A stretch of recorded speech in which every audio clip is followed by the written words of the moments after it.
பராசக்தி படம் இந்திய திணிப்பை எதிர்த்து வந்து எடுத்திருக்காங்கன்னு சொல்லியிருக்காங்க. ஓகேவா? இப்போ அந்த படம் நல்லா இருக்கு, நல்லா இல்ல. நான் அத பத்தி பேச வரல.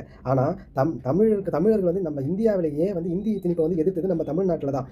தமிழர்கள் தான் எதிர்த்து அதுக்காக உயிர் தியாகம் பண்ணாங்க. ஆனா, இவனுங்க படம் எடுக்கிறன்ற பேர்ல என்ன பண்ணி தெரியுமா வச்சிருக்கானுங்க? தமிழ்நாட்டுல தமிழ் மொழிக்கு வந்து தமிழ் வாழ்க அப்படின்ட்டும், ஓகேவா? அதே மாரி அந்த படத்த தெலுங்குல வந்து என்ன பண்ணியிருக்காங்க, ஆந்திராவுல தெலுங்குல என்ன பண்ணியிருக்காங்கன்னா, தெலுங்கு வெல்லும் அப்படின்னு போட்டிருக்காங்க. இப்போ வந்து தமிழர்கள் வந்து கஷ்டப்பட்டு போராடி வந்து இந்தி திணிப்பை எதிர்த்தா, இப்போ இவனுங்க வந்து ஒரு கமர்ஷியல் பர்ப்பஸ்க்காக, ஒரு லாபத்துக்காக தெலுங்கர்கள் தான் வந்து ஆந்திரர்கள் தான் வந்து போராடின மாதிரி வந்து இப்போ ஆந்திராவில் ஃபுல்லாக வந்து பப்ளிஷ் ஆகுது. இப்போ இது வந்து கமர்ஷியல் படம் கிடையாது. இது வந்து ஒரு வரலாற்று படம். நீ வந்து என்ன பண்ணியிருக்கணும் அப்படின்னா, தமிழர்கள் தான் வந்து போராடினாங்க இங்கே இருக்குன்ட்டு நீ மொத்த இந்தியாவுக்கு நீ காட்டணுமே தவிர, தமிழ்நாட்டில் மட்டும் தமிழ் தமிழ் தமிழாவும் மற்ற ஸ்டேட்டில் வந்து அந்த லாங்குவேஜ் சொன்னால் இப்போ நீ வரலாற்றையே மறைக்கிற. கரெக்டாக? அதே நம்ம புஷ்பா படத்தில் கூட தமிழ் டப்பில் கூட அவர் என்ன சொல்லுவாருன்னா, நான் பச்சை தெலுங்குன்னு தான் சொல்லுவார் தவிர பச்சை தமிழ்னு சொல்ல மாட்டார். ஆனால் நீங்கள் வந்து அது ஒரு நார்மல் படத்துக்கே அவர் அவ்வளோதான் சொல்லும்போது, நீங்கள் ஒரு வரலாற்றை பற்றி பேசும்பொழுது நீங்கள் என்ன பண்ணணும்?